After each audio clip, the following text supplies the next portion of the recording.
The first sign that something was wrong came in an email that wasn't meant for me. It arrived at 6:18 a.m., just as I was tying my hair back in the bathroom mirror, half awake, already running through the day in my head. I almost ignored the phone buzzing on the sink. Almost. The subject line stopped me. Final distribution. Do not forward. It was from my aunt's email address.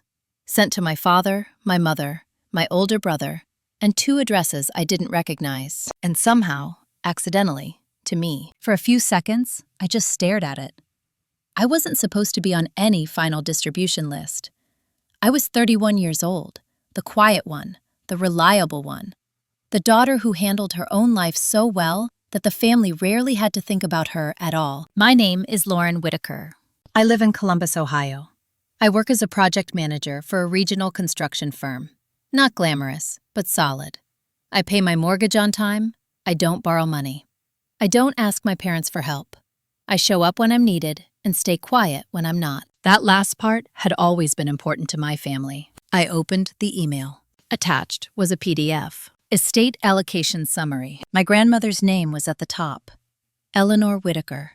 She'd passed away 3 months earlier, just before Thanksgiving. We buried her on a cold Tuesday afternoon. My father cried. My mother held his arm. My brother Ryan stood stiffly beside his wife. I stood behind them, hands folded, invisible as usual. The PDF loaded slowly. I scrolled.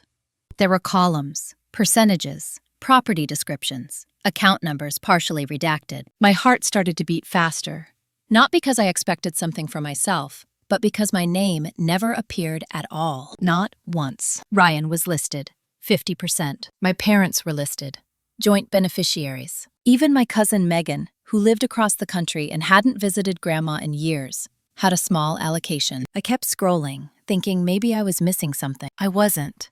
At the bottom, in small type, was a note. Lauren Whitaker. Previously considered. Removed per family agreement. Removed. My mouth went dry. I read it again. Slower this time. Previously considered. Removed. Per family agreement. I hadn't agreed to anything. I didn't even know there was a discussion. I sat down on the edge of the bathtub, phone heavy in my hand. My reflection looked calm, almost detached. That's how I'd learned to survive moments like this. Stay composed. Don't rush to react. Observe first. The email chain beneath the attachment told a story I hadn't been part of. My father had replied first. Looks good. This aligns with what we discussed. My mother followed. Yes, this is fair. Lauren doesn't need this. Ryan's response came next. Agreed. She's always been independent. Independent. That word again. It had followed me my entire life, like a compliment that slowly turned into a justification. When Ryan needed help with college tuition, my parents paid. When he needed a down payment, they co-signed. When he wanted to start a business that never quite worked, they absorbed the losses quietly. When I got into school, I took out loans. When I bought my house, I did it alone. When my car broke down, I figured it out. Lauren's fine, they always said. She doesn't need anything. I scrolled further. My aunt's final message made my hands shake. Good. Glad we're all on the same page. This avoids confusion later, especially with Lauren. Avoids confusion. Like I was a problem to be managed. I locked the phone and sat there for a long time, listening to the hum of the house, the quiet I'd built for myself piece by piece. I didn't cry. I didn't feel angry yet. I felt displaced, as if something that had never been promised to me had still been taken. At 8:02 a.m., my mother called. I let it ring once before answering. Good morning, I said. Hi, sweetheart, she said, voice bright, practiced. Did you get my message yesterday? No, I replied. What message? Oh, just reminding you about Christmas plans. We're thinking of doing it early this year. Ryan and the kids are busy. Of course they were. That sounds fine, I said. She hesitated. A small pause, but I caught it. Everything okay? She asked. Yes, I said. Why wouldn't it be? Another pause. Nothing, she said quickly. Just checking. We hung up. I stared at my phone again. She knew. They all knew. And not one of them had thought to tell me. I went to work, sat through meetings, answered emails, smiled when required.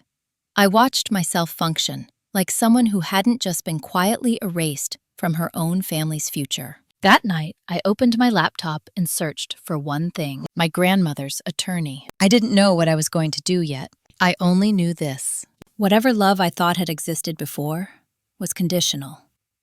Quietly, carefully, strategically conditional. And I had just seen the condition. I didn't call anyone that night. Not my parents, not my brother, not my aunt who had pressed send without double-checking the recipient list. I wanted to understand the shape of the decision before I touched it. The next morning, I called the law office listed in my grandmother's old address book. I still had it tucked into a drawer in my kitchen, the spine cracked, the pages soft from use. Eleanor Whitaker had written everything down: phone numbers, appointments, notes to herself in neat, slanted handwriting. The receptionist answered on the third ring. "Caldwell and Morris," she said. "How may I direct your call?" "My name is Lauren Whitaker," I said. "I'm calling about my grandmother's estate." There was a pause. Typing. "One moment, please." That pause told me something. A man came on the line a minute later. His voice was polite, but cautious. "This is Thomas Caldwell. I received a copy of an estate distribution document this morning," I said. "It appears I was removed from consideration. I'd like to understand how that happened." Another pause. Longer this time. "Ms. Whitaker," he said carefully, "were you aware that the will was amended?" "No," I said. "I wasn't aware there was a conversation." Silence. "That amendment," he continued, choosing his words slowly, "was not initiated by your grandmother directly." My grip tightened on the phone. "Then by whom?" I asked. He hesitated. "By your father," he said, "as executor, with consent from the other named beneficiaries." Consent. The word landed differently now. "So my grandmother didn't remove me," I said. "My family did." "I can't comment on motivations," he replied. "Only procedure." "And the procedure allowed this?" I asked. "It allowed a revision," he said, "under certain assumptions." "What assumptions?" I asked. "That you were financially independent," he said, "and did not require support." I closed my eyes. "I didn't require it," I said. "That's different from being excluded." "Yes," he agreed quietly. "It is." When the call ended, I sat at my desk, staring at nothing. Not shaking, not panicked, just hollow. I'd always believed that if I stayed responsible, capable, undemanding, I'd be respected. Instead, I'd been managed. By noon, Ryan texted me. "Hey, everything okay? Mom said you sounded weird." I stared at the message. Then I typed back. "I received an email this morning." There was a long pause. Then, "Which one?" So he knew exactly which email I meant. "The one about Grandma's estate," I replied. 3 dots appeared. Disappeared. Appeared again. "Lauren," he wrote, "this isn't what you think." That sentence had been used on me my entire life. "When were you planning to tell me?" I asked. Another pause. "We thought it would be easier if it just happened," he said. "You don't like conflict." That was true. Or rather, it had been. "Who decided that?" I asked. "You know how Mom and Dad are," he replied. "They wanted to keep things clean." Clean. That word again. Like my absence made things tidy. I didn't reply. That evening, my parents came by unannounced. I watched them through the front window before opening the door. My father stood with his hands in his coat pockets. My mother adjusted her scarf, the way she did when she was nervous. They didn't sit down right away. "Lauren," my father said, "we should talk." I gestured toward the couch. "You can sit." They did. My mother spoke first. "This wasn't meant to hurt you," she said. "We just thought—" "That I wouldn't notice?" I asked. She flinched. "That you wouldn't mind," she corrected. "You've always been so capable." There it was again. "I wasn't consulted," I said. "That's not thoughtfulness. That's control." My father leaned forward. "Your grandmother's assets needed to be distributed responsibly," he said. "Ryan has children. You don't. So my value is conditional on need," I said, "not relationship." "That's not fair," my mother said quickly. "Then explain it to me," I replied. They exchanged a glance. A silent agreement. My father sighed. "We assumed you'd understand," he said. "You're not dependent on family money. You've built your own life." "I didn't opt out of being family," I said. "No one said you did," my mother said. "You crossed my name out," I replied calmly. "That says it for you." The room went quiet. Finally, my father said something that changed everything. "You didn't need it," he said. "And frankly, Eleanor wanted to help people who needed guidance. Guidance. I stared at him. You mean people who follow instructions, I said. He didn't deny it. That was the moment I understood. Love in my family had never been unconditional. It was transactional, cooperative, quietly obedient. I stood up. I'm not arguing about money, I said. I'm responding to exclusion. My mother's eyes filled with tears. We're still your parents, she said. Yes, I replied, but you're not entitled to decide what I deserve without me. My father stood too. If you push this, he said, voice low, you'll damage relationships. I nodded. Those relationships were already damaged, I said. I just wasn't allowed to name it. They left shortly after. That night, I emailed Thomas Caldwell back. I asked one question. What documentation exists showing my grandmother intended to remove me? His reply came an hour later. There is none. I closed my laptop. For the first time, I wasn't wondering how to make this easier for everyone else. I was wondering how far they'd gone without me noticing, and how much more they were willing to take, simply because I'd been quiet before. The first document arrived 3 days later. Thomas Caldwell sent it by secure email, flagged confidential, with a short note attached. This is the amendment filed by your father. I recommend you review it carefully. I opened it at my kitchen table early in the morning. Coffee untouched, the house still dark. The amendment was only 4 pages long, clinical, polite, almost gentle in tone. It stated that due to my demonstrated financial independence, stable housing, and lack of dependency on familial support, my grandmother's estate would be better allocated to beneficiaries with ongoing needs and responsibilities. It cited no conversations, no written consent from Eleanor, no medical evaluation suggesting diminished capacity, just conclusions. My conclusions, apparently. I read it twice, then a third time. What struck me wasn't the removal. It was the narrative. They hadn't painted me as unworthy or irresponsible. They'd done something more subtle. They'd praised me out of my place. I was too capable to matter. I forwarded the document to my personal email and printed it. Then I pulled out my grandmother's old letters. I hadn't read them in years. They were tied with a ribbon in a shoebox under my bed. The kind of thing you keep without revisiting because you assume it will always be there when you need it. Eleanor wrote letters the way she lived, direct, observant, slightly amused. One from 5 years earlier caught my attention. Lauren, your father worries about you because you don't ask for help. That's not a flaw. It's just unfamiliar to people who need to be needed. I stared at the page. Another, dated 2 years before her death. If anyone ever tells you I didn't think of you, they're lying. I see you more clearly than you think. My throat tightened, but I didn't let it go further than that. At work that day, I found it hard to concentrate. Not because I was emotional, but because I was recalibrating. Every memory was shifting context. Every time my parents praised my independence. Every time Ryan was helped, while I was applauded. Every moment I'd been told I was low maintenance, easy, understanding. They hadn't been describing me. They'd been justifying themselves. That evening, I called my Aunt Denise. She was the one who'd sent the email. My mother's older sister. The family organizer. The one who remembered birthdays, but forgot boundaries. She answered cheerfully. Lauren, I was just thinking about you. I received your email, I said. Silence. Oh, she said. That one. Yes, I replied. That one. She sighed. It was a mistake. I'm sorry. Did you know I was being removed? I asked. Another pause. Yes, she admitted. But it wasn't personal. I closed my eyes. It was about balance, she continued.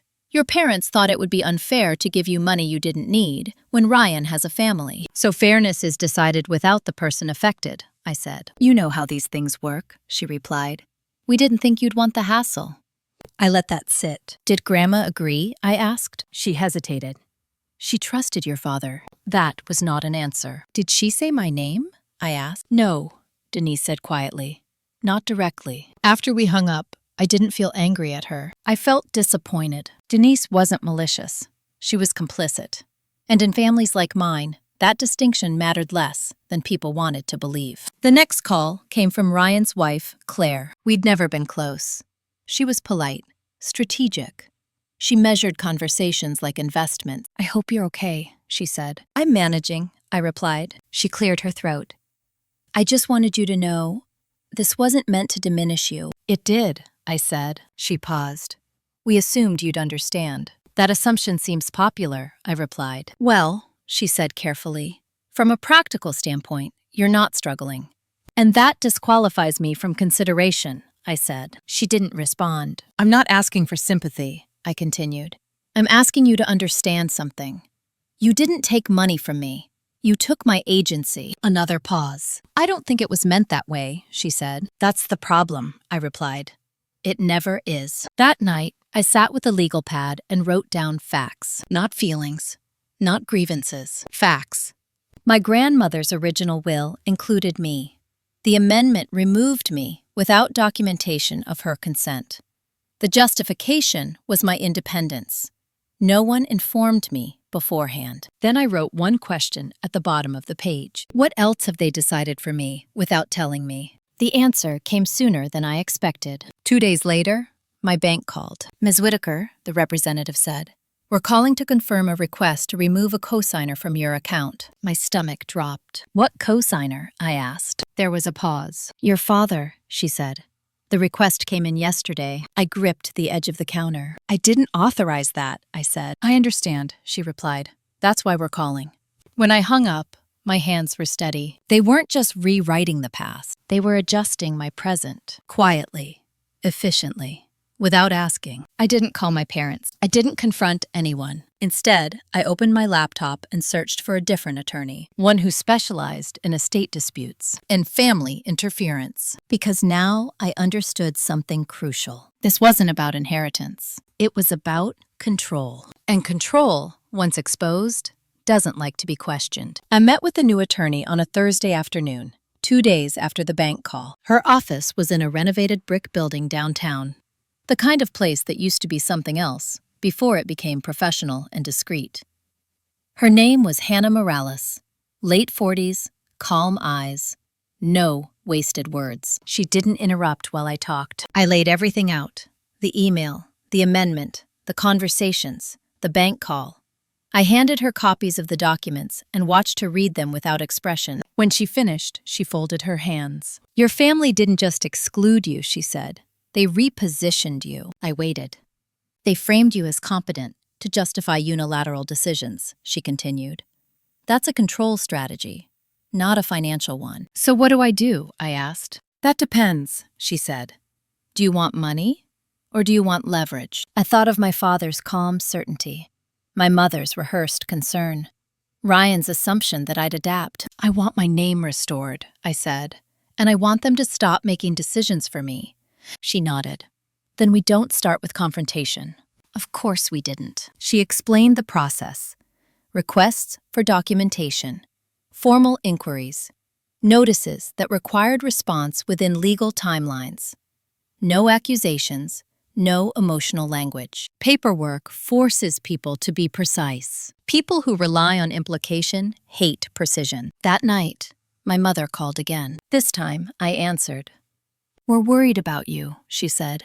You've been distant. I've been processing, I replied. You didn't need to go to a lawyer, she said gently.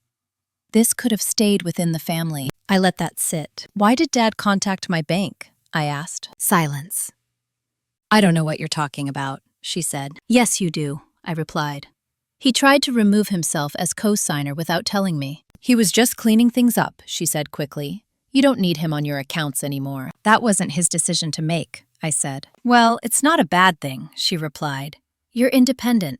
Isn't that what you wanted? I closed my eyes. You keep using that word, like it gives you permission, I said.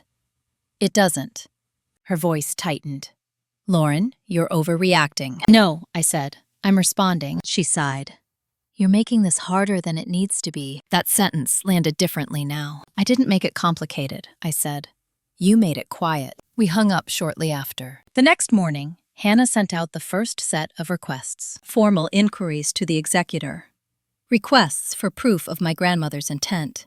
Documentation related to the amendment. A notice to cease unauthorized financial interference. All polite, all unemotional, all impossible to ignore. Ryan showed up at my house that evening. He didn't knock. He rang the bell twice, impatient. You blindsided Dad, he said, as soon as I opened the door. I followed the law, I replied. This didn't need to go legal, he snapped. We could have talked. You talked, I said, without me. He ran a hand through his hair. You're going to tear the family apart over money you don't even need. I stepped aside and let him in. I didn't raise my voice. This isn't about the money, I said. It's about being erased and expected to be grateful for it. He scoffed. No one erased you. They crossed my name out, I said. That's erasure. You're still family, he said. Family doesn't make binding decisions behind your back, I replied. He stared. You've always been fine, he said. Why can't you just stay fine? Because fine was a role, not a choice. I don't want to be fine, I said. I want to be included. He shook. I smiled, but there was no warmth in it. Documented, I said, is not dramatic. He left angry. 2 days later, my father emailed Hannah directly. Not me. That told me everything. He wasn't ready to speak to me as an equal. He was trying to regain control through authority. Hannah forwarded me his message. This matter is being blown out of proportion. Lauren has always been self-sufficient. We acted in her best interest, Hannah replied, with one sentence. Please provide documentation supporting that claim. He didn't respond for 48 hours. When he did, the attachment was thin, too thin. Hannah called me that night. They don't have evidence, she said, which means they assumed compliance. And now? I asked. Now, she said, they're realizing silence isn't working. As if on cue, my Aunt Denise called. Her voice was strained. Lauren, this has gotten out of hand, she said. Your father is upset. I know, I replied. You don't understand the stress he's under, she said. I understand exactly, I said. He's being asked to justify decisions he thought he wouldn't have to explain. She lowered her voice. If you keep this up, you'll damage relationships permanently. I looked around my living room. The life I'd built without asking permission. Some relationships only exist because one person stays quiet, I said. I'm done doing that. After the call, I sat alone in the quiet. For the first time, the silence didn't feel protective. It felt complicit. And I knew something else then. Something that made my chest tighten. They weren't just trying to exclude me from the inheritance. They were trying to reposition me as the difficult one, the problem, the disruption, which meant the next phase wouldn't be calm. It would be defensive. And when people feel their control slipping, they don't negotiate. They retaliate. The retaliation didn't come loudly. It came as a notice. A thin envelope taped to my front door while I was at work, fluttering slightly in the late afternoon wind, like it didn't want to be seen. I noticed it before I even read it. The weight of it. The way official paper always looks heavier than it is. Inside was a letter from my parents' attorney. Not Hannah. Not Thomas Caldwell. Someone new. It stated in careful language that my parents were formally withdrawing financial association from me, effective immediately. It referenced accounts, past support, and something that made my breath catch. A family loan I didn't remember taking. I sat in my car and read it twice, then the third time. According to the letter, when I'd purchased my house 6 years earlier, my parents had assisted by temporarily fronting a portion of the down payment. That assistance, they now claimed, had been a loan, unwritten, unrecorded, but very real. They were requesting repayment within 30 days. I laughed once. A sharp, involuntary sound that startled even me. There had been no loan. I'd paid but I understood the move instantly. If they couldn't justify, I forwarded the letter to Hannah. She called within 10 minutes. They're escalating, she said. They're inventing debt, I replied. Yes, she said. And that tells me something important. What? I asked. They're scared, she said. And they're running out of clean options. That night, Ryan texted, "Why are you doing this?" I didn't respond. My mother called next. "Lauren, please," she said the moment I answered. "This has gone too far." "You sent a demand letter," I replied. "You tell me." "We had to protect ourselves," she said. "Your lawyer is making things difficult." I leaned against the kitchen counter, steady. "You're trying to pressure me into backing down," I said. "That's not protection, that's intimidation." Her voice sharpened. "You're threatening the family." "No," I said. "I'm threatening a system that only works when I stay quiet." She was silent. Then she said something I hadn't expected. "You always make things harder than they need to be." I closed my eyes. That sentence had followed me since childhood. When I asked questions. When I didn't play along. When I noticed inconsistencies. harder than they need to be. I didn't make this hard, I said. You made it dishonest. She hung up. The next morning, Hannah filed a response. Not emotional, not defensive. She requested proof of the alleged loan, documentation, dates, terms, evidence of repayment expectation. She also filed a notice of interference. That got their attention. By afternoon, my father emailed me directly, not through a lawyer. Lauren, this is becoming unnecessary. You're forcing us to take positions we don't want to take. I stared at the screen. Then I replied, I didn't force you to rewrite Grandma's will. I didn't force you to contact my bank. And I didn't force you to invent a loan. Minutes later, he responded, You're being influenced. That made me pause. By whom? I wrote back. He didn't answer, because the implication was clear. If I wasn't complying, I must be controlled by someone else. They couldn't conceive of me acting independently unless I was being directed. That was the irony. My independence was only celebrated when it benefited them. Later that week, Hannah called again. I pulled the county records, she said. Your house is clean. No liens, no family funds. I know, I said. Good, she replied, because your father just tried to place a notice of interest on it. My stomach tightened. Can he do that? I asked. He can try, she said. He failed. I sat down slowly. That's the line, she continued. Once someone attempts to encumber your property without basis, the court stops being patient. So what happens now? I asked. Now, she said, we stop reacting and start controlling the timeline. She explained the next step, a formal petition to challenge the amendment, a request to freeze the estate pending review, a motion to prohibit further unilateral actions by the executor. It was clean, strategic, and it would be public record. I hesitated. Once we file, I said, there's no going back. That's true, she replied. But they crossed that point already. I thought about the email, the crossed-out name, the demand letter taped to my door. I thought about how easily they'd moved from justification to coercion. I want to proceed, I said. We filed the next morning. At 8:12 a.m. By noon, my phone was buzzing nonstop. Ryan, my mother, Denise, numbers I didn't recognize. I didn't answer any of them. That evening, a message appeared in the family group chat. My father had written it. This is no longer a private family matter. Lauren has chosen to involve the courts. Be aware.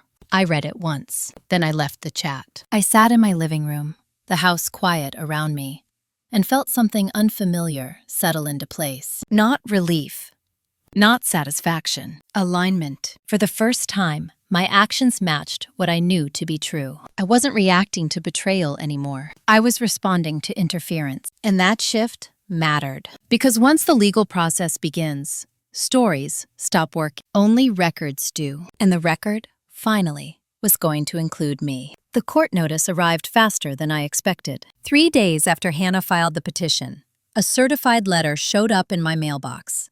Heavy paper, official seal, the kind of envelope that changes how people breathe when they open it. The estate was frozen. Not permanently. Not yet, but enough.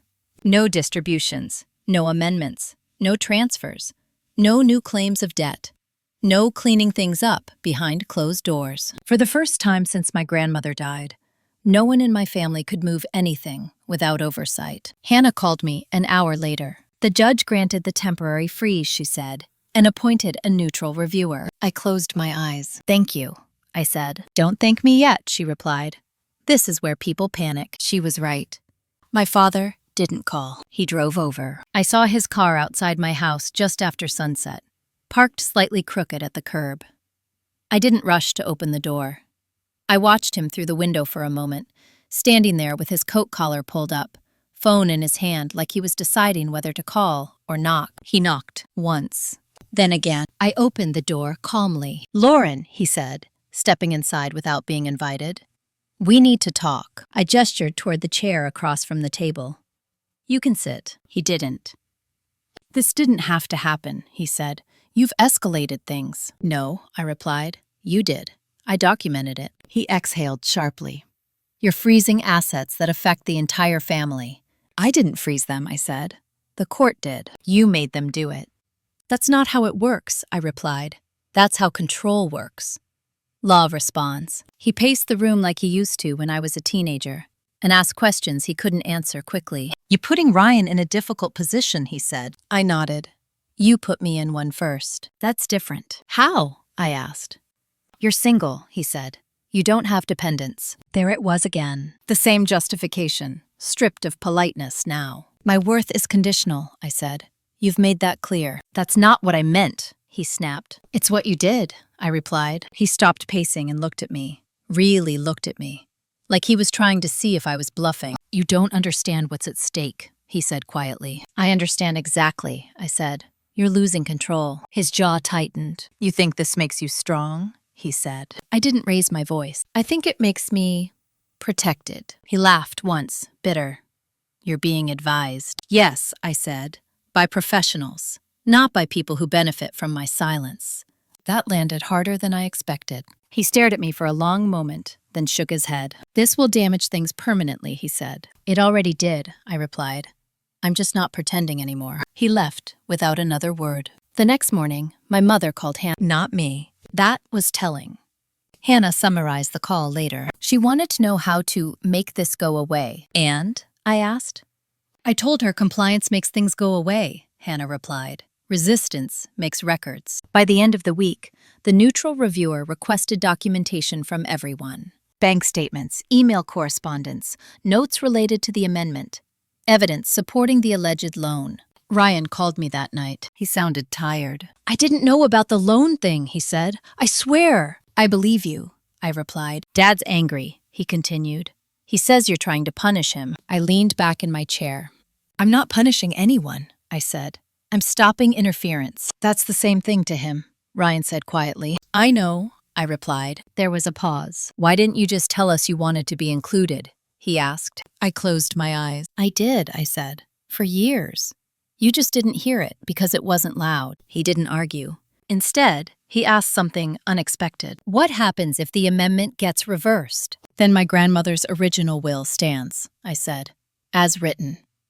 "And if it doesn't?" he asked. "Then I'll know the truth exists somewhere outside my family," I replied. "That matters too." That weekend, I received a call from someone I hadn't spoken to in years. My grandmother's old neighbor, Mrs. Klein. "I heard things are unsettled," she said carefully. "They are," I replied. She hesitated. "Your grandmother worried about this." I sat up straighter. "She told me once," Mrs. Klein continued, "that she was afraid decisions would be made quietly after she was gone. Especially about you." My throat tightened, but I kept my voice steady. "Did she say why?" I asked. "She said you were too easy to underestimate," Mrs. Klein replied, and that scared her. After we hung up, I didn't cry. I wrote it down, because that was the pattern now. Feelings acknowledged, facts recorded. 2 weeks later, Hannah called with an update. The reviewer flagged the amendment, she said. Specifically, the lack of supporting documentation and the timing. "What does that mean?" I asked. "It means your father is being asked to justify decisions he thought were settled," she replied. "And can he?" "No," she said, which means the narrative is shifting. That night, my Aunt Denise texted, "Lauren, please, this is hurting everyone." I stared at the message. Then I typed back one sentence. "This is what happens when harm is documented." She didn't reply. I went to bed that night feeling something unfamiliar. Not victory, not fear, stability. Because for the first time since this began, I wasn't reacting to their moves. They were reacting to mine. And that changed everything. The offer came on a Monday morning, delivered through Hannah's office instead of directly to me. That detail mattered. It meant my father no longer believed he could manage me privately. He needed witnesses now. Intermediaries. Paper trails. Hannah called me as soon as she read it. "They want to settle," she said. I was at work, sitting in a conference room waiting for a project meeting to start. Blueprints spread across the table, people chatting quietly around me, unaware that my family was negotiating the value of my silence. "Settle how?" I asked. She exhaled. "They're proposing a financial distribution outside the will, a lump sum, in exchange for withdrawing the petition." "And?" I prompted. "And a confidentiality clause," she added. "Non-disclosure, non-disparagement, full release." I closed my eyes briefly. "How generous?" I asked. She told me the number. It was significant. Enough to feel intentional. enough to tempt someone who wanted this to be over. They're trying to convert exclusion into a transaction, Hannah said. You get paid, they keep control of the narrative. I thought about the language in the amendment. Financially independent. Doesn't require support. The same logic, dressed differently. What happens to the will? I asked. They leave it as is, she said. They don't admit error. They don't reverse the amendment. So my grandmother's intent stays altered, I said. Yes, Hannah replied, but quietly. I looked around the conference room. The meeting hadn't started yet. People were still talking about schedules and deadlines. Normal things. I'm not interested, I said. Hannah paused. I thought you might say that. Tell them no, I said. Formally. Without counter? She asked. Yes, I replied. No counter. After we hung up, I felt steady. Not relieved, just clear. At lunch, Ryan called. I heard Dad made an offer, he said. Did he? I replied. You're not considering it? He asked. No, I said. He sighed. Lauren, this could end things. It would end my participation, I said. Not the truth. You're risking everything for principle, he said. I smiled faintly. I already risked everything by staying quiet. This costs less. He didn't respond right away. Finally, Mom's not sleeping, he said. I softened, but I didn't bend. I didn't ask for this, I replied. She watched it happen. That afternoon, Hannah sent the formal response. The language was simple. Ms. Whitaker declines the proposed settlement. She seeks full restoration of the original will and cessation of unauthorized interference. No commentary, no emotion. By evening, the family group chat lit up again. My father had posted. We attempted a reasonable resolution. Lauren refused. I stared at the screen. There it was, the story they needed. The ungrateful daughter. The unreasonable one. The disruptor. I didn't respond. I left the chat again. An hour later, my mother called me directly. Her voice cracked immediately. I don't understand why you're doing this, she said. Why won't you just take it and let us move on? Because it asks me to disappear politely, I replied. That's not fair, she said. It's accurate, I said. You're hurting people, she insisted. I was hurt quietly, I replied. You're just hearing it now. She cried then, softly. The kind of crying that expects comfort. I stayed silent, not out of cruelty, out of clarity. After we hung up, I sat on the couch and felt the weight of it. They were grieving the loss of control, not the harm done. That distinction mattered. 2 days later, Hannah called again. The reviewer wants sworn statements, she said. From everyone. About what? I asked. Intent, she replied. Who decided what, when, and why? I nodded. That's going to be uncomfortable. Yes, she said. For people who rely on implication. That night, I received an email from my father. Not angry, not pleading, strategic. If you withdraw now, he wrote, we can salvage relationships. Otherwise, things will be said that can't be unsaid. I read it carefully, then forwarded it to Hannah. Her response was immediate. He just threatened reputational harm. Documented. I closed my laptop. For the first time, I understood something fully. This wasn't about convincing them. It was about surviving the moment when they realized they couldn't. And that moment was coming. Because once people start offering money for silence, it means the truth is already too loud. And the louder it gets, the more desperate the control becomes. The hearing was scheduled for a Thursday morning in early March, the kind of gray, reluctant day that makes time feel suspended. Hannah told me to expect formality, not drama. Probate hearings aren't emotional, she said. They're procedural. People mistake that for safety. I arrived early and sat on a wooden bench outside the courtroom, my coat folded neatly beside me. I wasn't nervous. I was alert. There's a difference. My parents arrived together. My father walked slightly ahead, jaw set. My mother followed, eyes fixed on the floor. Ryan came alone. He looked like he hadn't slept. No one spoke to me. That felt intentional. Inside, the courtroom was smaller than I expected. Plain, efficient. The kind of room designed to strip stories down to facts. The judge was a woman in her late 50s, composed, precise. She didn't waste time. We're here to review the validity of an amendment to the will of Eleanor Whitaker, she said, and to assess claims of unauthorized interference. Hannah spoke first. She didn't talk about feelings. She talked about timelines, about missing documentation, about assumptions presented as intent. She laid out the facts the way you'd lay out measurements: calm, undeniable. My father's attorney responded. He emphasized family harmony, practicality, need-based fairness. He avoided my name whenever possible. Then the judge asked the question that shifted everything. Can the executor provide written or recorded evidence that Eleanor Whitaker directed this amendment? Silence. Not dramatic silence. Not theatrical, just absence. My father's attorney cleared his throat. There was an understanding, he said, based on conversations. The judge nodded once. With whom? With the family, he replied. The judge looked down at her notes. And where is the decedent's voice in this? No answer came. The judge turned to Hannah. Ms. Morales, she said, is there evidence the decedent maintained consistent intent regarding Ms. Whitaker's inclusion prior to the amendment? Hannah handed over the letters. Not all of them. Just enough. The judge read quietly for a long moment. Then she looked up. These statements contradict the amendment's premise, she said. Significantly. My father shifted in his seat. The judge continued. Additionally, the court notes attempted financial interference unrelated to the estate, she said, including efforts to encumber Ms. Whitaker's property. My father's attorney started to object. The judge raised a hand. I've reviewed the filings, she said. This pattern is concerning. She paused. I am ordering the amendment set aside pending further review, she said. The original will stands provisionally. The words landed quietly, but they landed. My mother inhaled sharply. Ryan closed his eyes. My father didn't move. The judge wasn't finished. I am also extending the freeze, she said, and appointing a permanent, independent executor. That was the moment. Not anger, not triumph, just a shift.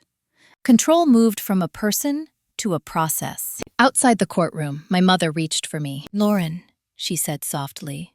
Please. I stepped back. I'm not discussing this here, I said. My father approached Hannah, voice low, urgent. This is an overreach, he said. We can appeal. You can, Hannah replied. But the record won't change. Ryan stood between us, uncertain. You won, he said to me. I shook my head. This isn't winning, I said. This is correction. He didn't know what to do with that. That evening, the news spread through the family faster than I expected. Aunt Denise called, frantic. They're saying the judge sided with you, she said. The judge sided with the documents, I replied. That makes us look terrible, she said. I didn't respond. Later that night, my father emailed me again. Short. Measured. We need to talk. I stared at the screen for a long time. Then, I replied, you can speak to my attorney. I slept well that night, not because it was over, but because something fundamental had changed. For the first time, my silence was no longer being interpreted as consent, and the people who had relied on that were finally being forced to speak plainly, which, as it turned out, was much harder for them than staying quiet had ever been for me. Once the amendment was set aside, the atmosphere changed everywhere. Not dramatically, not explosively, subtly, like a room after someone turns off a machine that's been humming in the background for years, and you suddenly realize how loud it was. The independent executor introduced herself by email the next morning. Her name was Patricia Loomis. She'd worked probate cases for over 20 years. No family ties, no patience for ambiguity. Her first message was short. All communications regarding the Whitaker estate will now be directed through my office. Any unilateral actions will be documented. That sentence alone did more than any argument ever could. My father didn't respond to her email. He responded to the absence of control. Ryan called me 2 days later. Dad's not taking this well, he said quietly. I know, I replied. He keeps saying this was supposed to stay internal. That's what people say when they've benefited from privacy, I said. Ryan was silent for a moment. Do you hate him? He asked. I thought about it. No, I said. I understand him. That's worse. He exhaled. He feels humiliated. I leaned back in my chair. He feels exposed, I said. Humiliation comes from believing you are entitled to invisibility. Ryan didn't argue. That told me something had shifted for him, too. At work, I found myself lighter, not distracted, focused. The constant background tension I'd carried for years had thinned. I hadn't realized how much energy I'd spent anticipating family expectations until they stopped directing my life. Patricia requested individual statements from each beneficiary, not about feelings, about knowledge. What did you know about the amendment? When did you know it?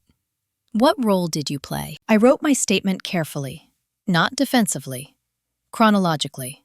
Facts don't need adjectives. My parents' statements came in later. Patricia didn't share them with me, but Hannah summarized. Your father frames his decisions as protective, she said. Your mother positions herself as uninvolved. And Ryan? I asked. He admitted he knew, Hannah said, but didn't question it. I nodded. That was honest, at least. A week later, Patricia issued a preliminary report. The language was restrained, but the conclusions were clear. The amendment did not reflect documented intent. The justification relied on assumptions rather than directives. The executor exceeded appropriate authority. She recommended the original will be fully reinstated. She also recommended that future distributions occur under continued oversight. My father emailed me that night, not angry, not pleading, resigned. You got what you wanted, he wrote. I read the sentence twice. Then I replied, I got what was written. That was the last direct exchange we ever had. My mother called a few days later. Her voice was softer, less rehearsed. I don't recognize this family anymore, she said. I do, I replied. I just stopped adjusting myself to fit it. She didn't respond to that. Instead, she asked, what happens now? The estate follows the will, I said.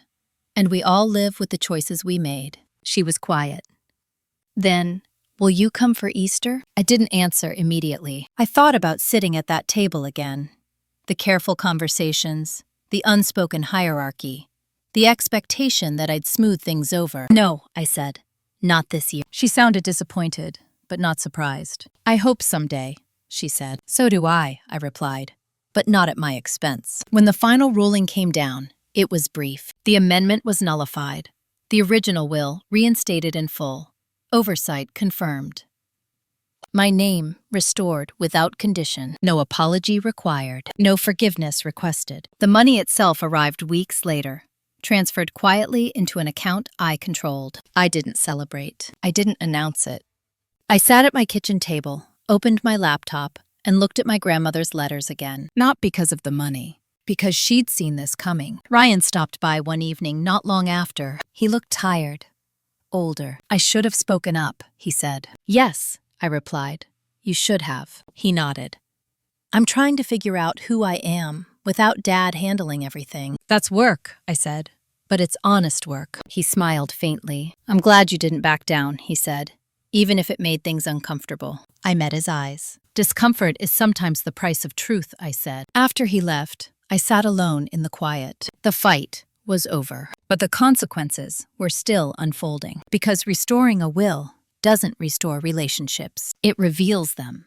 And now that the structure had changed, everyone had to decide how to exist without the roles they'd relied on, including me. When the transfer cleared, it didn't feel real at first. I logged into my account twice that morning. Not because I didn't believe the number, but because I wanted to see how my body reacted to it. For years, money in my family had been symbolic, proof of favor, evidence of alignment, a way to measure worth without ever saying the word. Now it was just there, quiet, neutral, mine. I closed the laptop and went to work. That decision surprised even me. I didn't take the day off. I didn't call anyone. I didn't sit in the moment trying to extract meaning from it. I drove to the office, parked in my usual spot, and sat through a planning meeting where no one knew anything about my family, my grandmother, or the fact that a chapter of my life had closed without ceremony. That normalcy mattered. Because if I'd learned anything through all of this, it was that moments that change, you don't always announce themselves.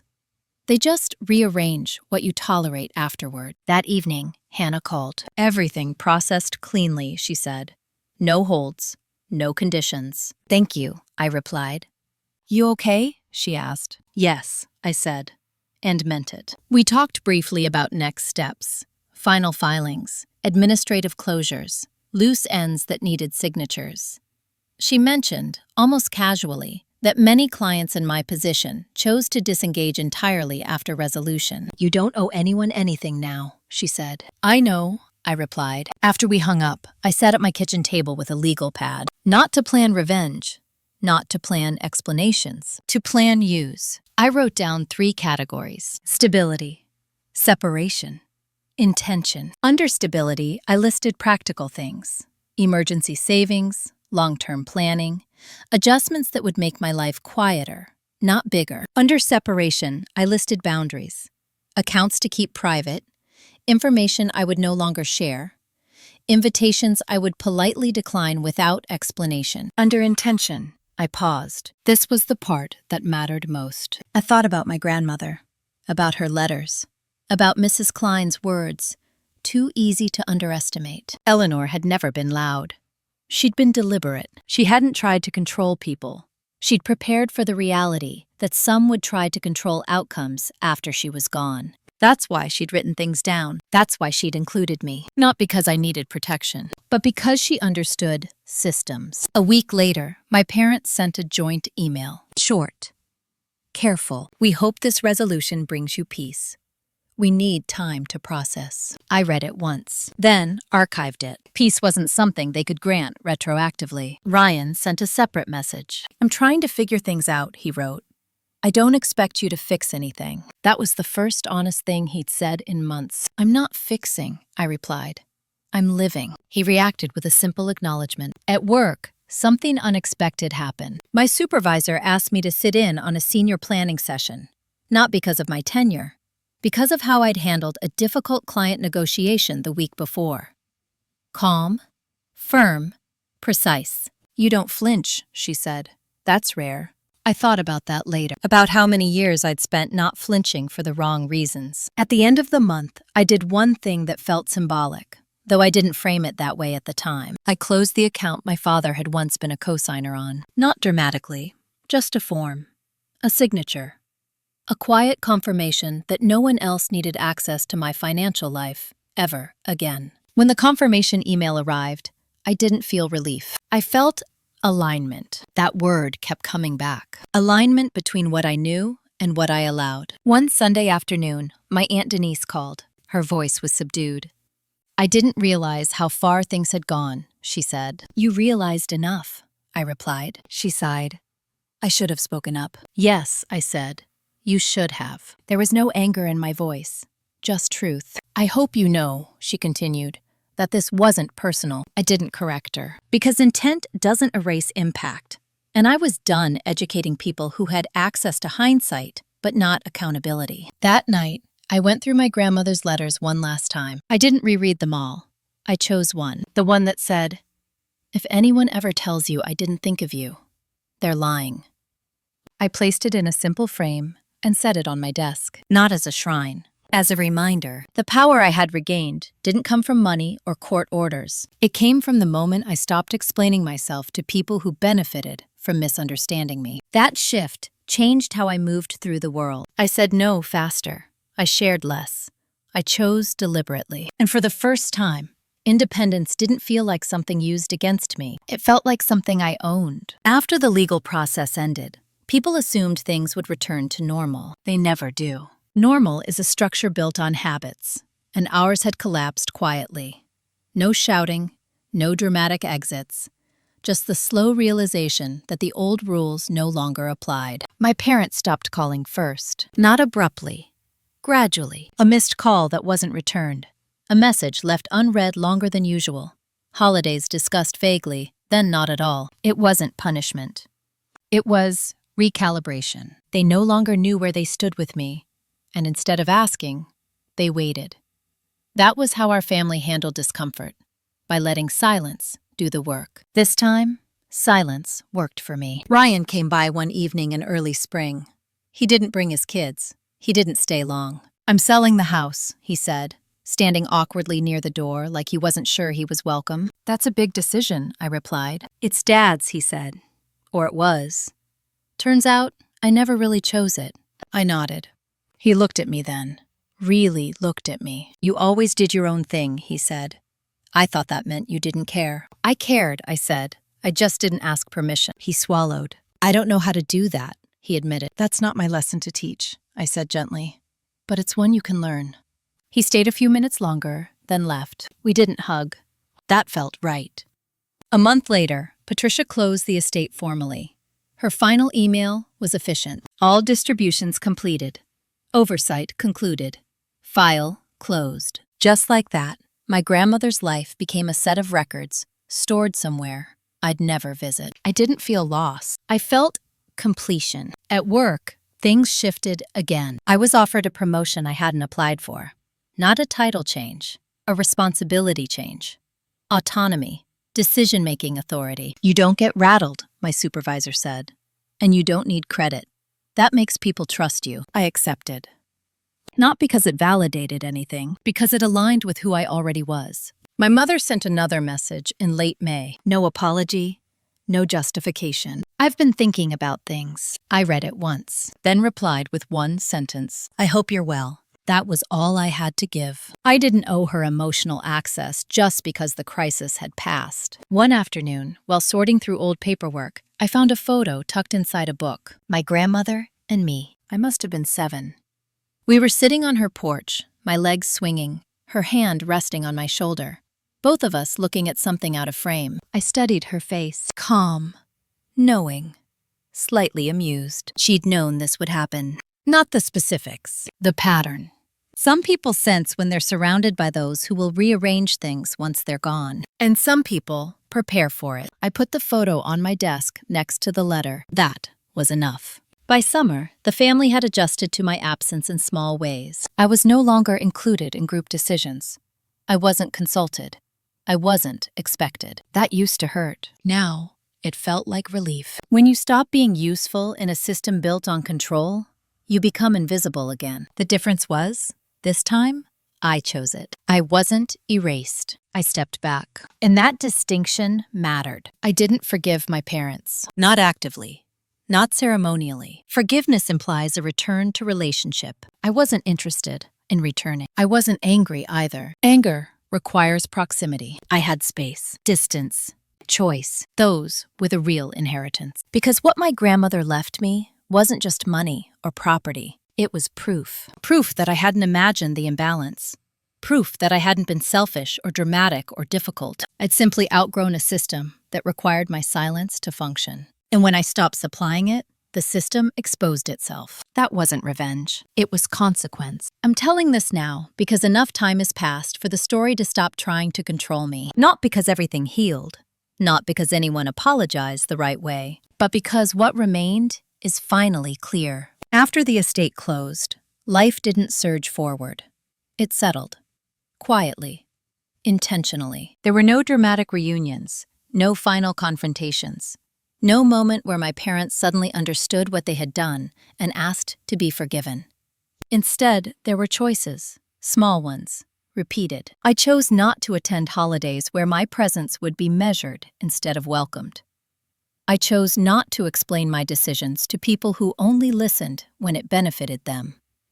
I chose not to accept invitations framed as peace offerings, but structured like control. I didn't announce any of it. I just stopped showing up where I was expected to shrink. That's how change actually happens. At work, the promotion settled into routine.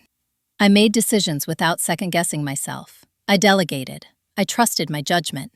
People noticed, not because I was louder, but because I was steady. That steadiness used to be something my family exploited. Now, it belonged to me. Ryan and I still speak occasionally. Our conversations are different. He doesn't ask me to mediate anymore. He doesn't expect me to soften things for him. He once said, quietly, "I didn't realize how much you absorbed." I didn't either, I replied. That was the closest we came to resolution. My parents stopped reaching out entirely by late summer. Not with anger, not with closure, with acceptance. I don't think they see themselves as villains. Most people don't. I think they believe things simply unfolded in a way they couldn't control. That's easier than admitting they controlled too much for too long. I don't correct them. The truth doesn't need my participation anymore. One Saturday morning, months after everything ended, I drove out to a park near my grandmother's old neighborhood. I sat on a bench with coffee and watched people walk their dogs, push strollers, live ordinary lives untouched by probate courts or family politics. For the first time, I felt something I hadn't expected, relief without guilt. I hadn't taken anything that wasn't mine. I hadn't destroyed anyone to protect myself. I hadn't begged to be seen. I had simply stopped cooperating with erasure. That's the part people misunderstand about revenge stories. The most powerful ones don't end with payback. They end with withdrawal. With the moment you realize you no longer need to prove what was obvious all along. My grandmother understood that. She didn't try to control the future. She prepared for interference. She left records. She left clarity. She left room for someone like me to step forward when the silence became too expensive. What she gave me wasn't just an inheritance. It was permission. Permission to trust my perception. Permission to stop explaining. Permission to choose dignity over belonging. If you're listening to this and something feels familiar, let me say this plainly. If love only exists when you comply, it isn't love. If peace requires your silence, it isn't peace. If family functions by deciding your worth without you, it isn't something you're obligated to preserve. You don't need to burn anything down to take your life back. Sometimes the most devastating move is stepping out of the role they assigned you and refusing to return. I didn't win. I didn't lose. I kept my name. I kept my agency. I kept my future clean of debts I never agreed to owe. And that was enough. If this story made you reflect on your own family, your boundaries, or a moment where you realized you had to choose yourself, I'd love to hear from you. Share your thoughts in the comments. Let me know where you're watching from. And if you want more stories like this, grounded in reality, consequence, and quiet justice, consider subscribing. Some stories aren't about what we survive. They're about what we finally refuse to carry forward.